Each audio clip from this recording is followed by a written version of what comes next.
Riders of Rohan, oaths you have taken, now fulfill them for land and lords. Hey, how's it going, guys? My name is Jackie Fish, and today we are at Pelennor Fields as the men of Rohan and Gondor charge forth to defeat the forces of evil. Today should be an extremely exciting battle. I want to go ahead and give a big shout out for the guys who sent this in. I really do appreciate it, and battles like this are absolutely epic.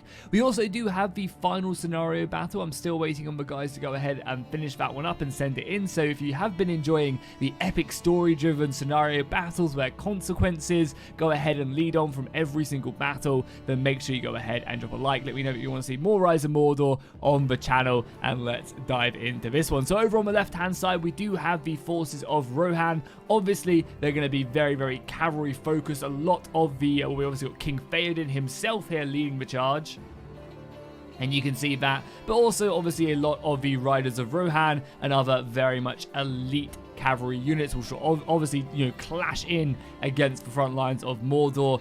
Then also we have some of these Erling retainers. Again, a pretty solid sword infantry. This is actually the only sword infantry unit that Rohan do get access to. The other one is an axe unit. Then we also have some yeomans of the mark. So again, an archer force here, just to obviously add some extra oomph to their attack. Then, as we go further over, we do have a couple units from Dol Amroth. We have the Knights of the Silver Swan again. Look at that, it looks so epic. I love this battle map as well. I believe this battle map was actually made for the Rohan trailer. So, yeah, again, it just looks amazing. I mean, look at the city burning in the distance. Oh, gives me goosebumps indeed.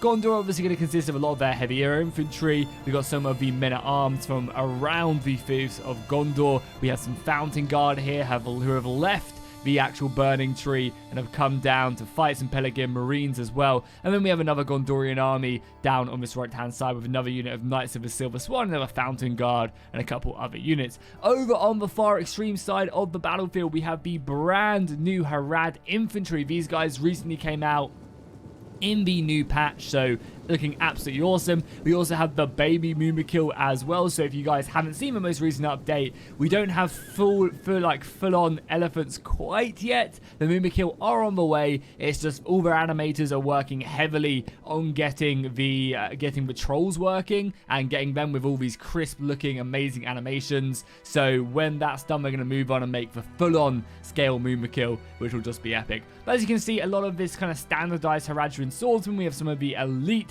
heavy lances back here as well, so some decent cavalry there, enough to obviously meet the Rohirrim in battle. We then also have some elite heavy shock axe infantry. As we go further down the line, we have the forces from the Easterlings now as well, so a lot of their iconic looking infantry. Again, always nice to see. We've got some more of the lancers back here as well, so these are units of Bane of the Steppe.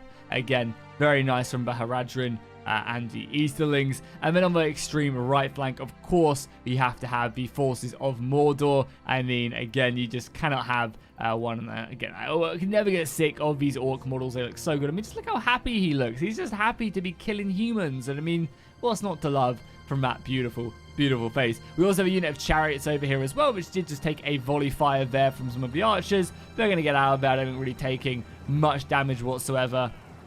And chariots are going to move in. So here we go. The battle lines are pretty much combined, and there is no room for really outflanking. So this is going to be a full-on fight, and it's going to be up to the infantry to go ahead and make a breach point for the cavalry to move around. I mean, there's a little bit on this extreme right flank, as again you can see the burning city, the siege towers. Minas Tirith lays in flames this day. Really awesome stuff. So we've got some cavalry moving, some Gondorian horse over on this right hand side.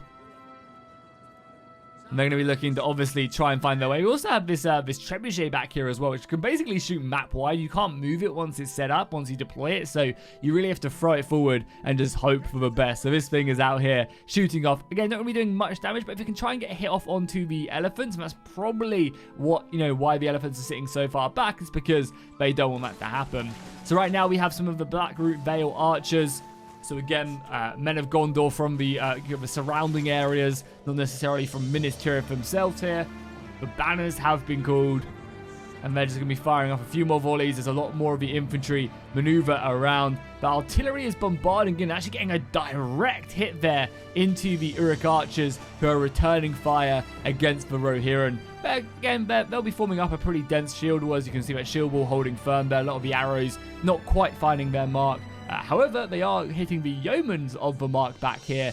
Luckily, though, no casualties have been hit quite yet. Okay, a lot of movement now in the battle lines. There's a pretty heavy skirmisher phase. However, the archers have now been pushed up, so some of these desert bowmen have thrown their way forward, I think, to try and hit something a little bit more valuable. But a lot of cavalry is now stirring, and that's going to be something they really do want to hit, because the arrow fire is going to be doing pretty much nothing to the Gondorian swords in shield wall. Same over here as well, but as you can see, that's why these Vagar bowmen have pushed their way up, looking to try hit the warriors, these axemen, and also the fountain guard. So that's why the cavalry should be starting to roam around now. That's what you need, and that's why you can see the men of Rohan charging forward. And this is going to be a good charge. They are more than fast enough. These are the more lighter horses, so they are a lot faster than the heavier cavalry of Rohan. Able to get in, and again, just the constant harassment really needs to be coming in. The elephants are being pushed up right now as well, and a lot of enemy cavalry also being thrown up. And here we go, the cavalry lines are going to clash. This is brutal and something I was not expecting. The elephants are moving off in the distance. I was not thinking that they were going to advance. And now it is up to both sides to commit their infantry forward. And Gondor have been forced to do it first. And this is really, really good by them. Throwing up their army right away is huge, because that's going to allow them to get more soldiers. No, don't stop. Keep on going. Get your soldiers stuck in. A nice unit of these Pelegrin Marines have been brought up to obviously deal with the elephants. The elephants are charging. And these guys aren't going to be able to get a volley off. No, they're still marching. Oh, that is bad. Luckily, the arrow fire coming in and just decimating like 4 or 5 of them. Not bad whatsoever. The elephants do get a charge on, but yeah, I mean, that's just the vulnerability of them is they do just get hammered by missile fire, so you have to play them so carefully. The elephants here, though, ripping. Oh my god, that was deadly. They just killed so many horses. The men of Rohan getting absolutely smashed by the Mumakil. And these aren't exactly the heavy ones. A lot more infantry are now being committed. Over in the center of the battlefield now as well, we do have the infantry lines. So Gondor and the Easterlings are now hitting into one another. And the battle is absolutely explosive right now. You guys can see the forces of Rohan moving off in the distance as they continue to close up and just prepare this battle line. And I honestly think if the battle goes like this and the cavalry can't really get in due to the, the confinement of the battle map, I think the forces of evil will definitely be very favored in this engagement.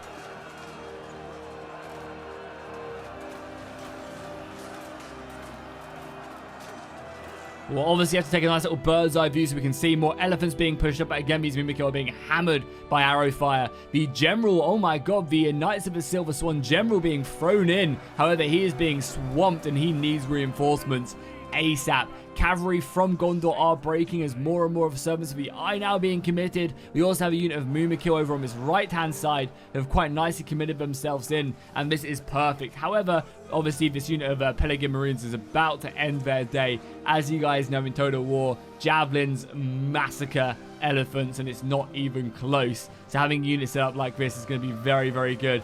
However, they are tanking it. And I imagine, obviously, when they get their full-on, full-scale Mumakil, they will find themselves with a lot more HP, able to tank a lot more of this arrow fire and other stuff along their lines. The cavalry fight, though, seems like it's going in favor of the forces of evil. They've committed a lot over here, and the servants of the eye able to really commit themselves in against the lesser skilled Rohirrim right there. However, gaps are now appearing, and this is exactly what you want to see. This is where Rohan comes into their own. A beautiful rear charge there by King Theoden himself, and dealing with such a deadly unit as well. This unit of warriors, a really good shock infantry, and they would have decimated that unit. So now that a lot of the cavalry has been committed down into the bottom here, they really do want to go ahead and just utilize that cavalry. Obviously, you got archers here you can rip through, win the infantry line. And all whilst this is going on, Rohan isn't really under any pressure. It seems like a lot of the forces from Mordor have been sent south. I'm not exactly sure where they all are, because this doesn't seem like a very large Mordor army. You got Uruk infantry and other stuff, so they must have committed men elsewhere. A unit of Uruk spearmen right here now finally committing themselves in. The Fountain Guard advancing. I'm going to slow up the camera and just go down this battle line a little bit. And you guys can see the men fighting for the glory of the White City. But is it really very white anymore? I mean, look at that. Oh. Very, very special indeed.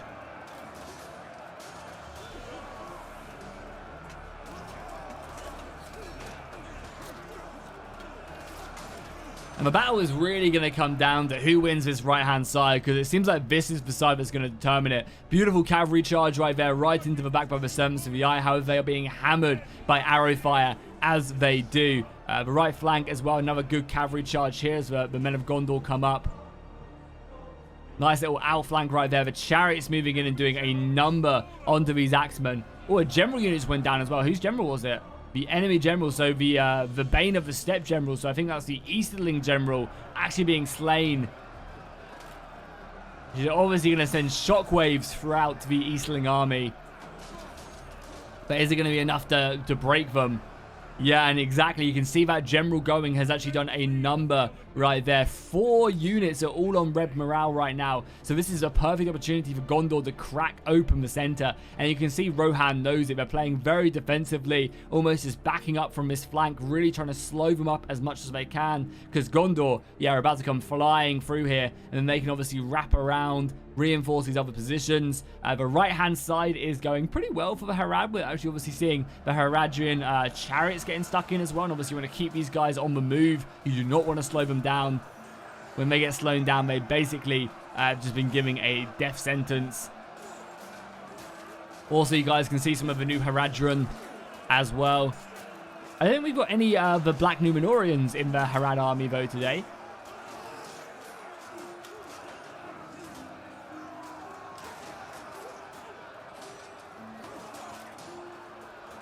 More Gondorians outflanking. Nice move here. Again, morale is going to be a big issue at this point in the battlefield right now.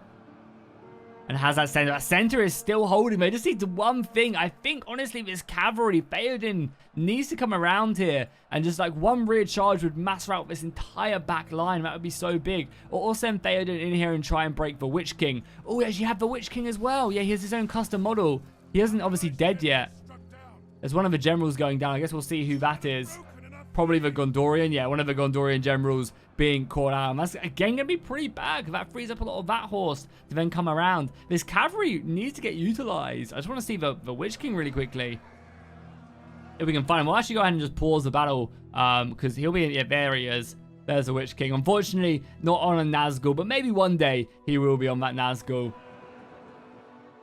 Yeah, they just needed something, and there you go, slowly starting to break. Okay, wrap around here. Yeah, you can already start to see 2 units now going. The third one very, very close. And the decision is going to be, where do they go? I mean, that right flank is looking pretty unfortunate. So I guess they come around here, deal with Mordor, and then reform. The cavalry is now starting to move. Theoden needs to do stuff. He's such a valuable unit. And here we go, right into the back of his Uruk Throng. That is going to send them flying. Bands of Power is looking pretty good for the forces of good. Also, I never mentioned, this is a 13,000 man battle, or unit battle, I guess I should say. That's not bad whatsoever. Theoden getting in there. Look at his kills shoot up. 50 kills.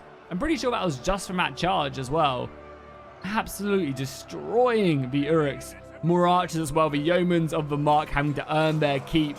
And we also have some of the soldiers of Helm's Deep as well. Yeah, garrisons of the Hornburg here as well, able to overcome the archer line. And yeah, the men of Gondor, realizing that Theoden can probably deal with this flank with the sort of support of the cavalry, are now moving around. The Gondorians are going to make safe the city.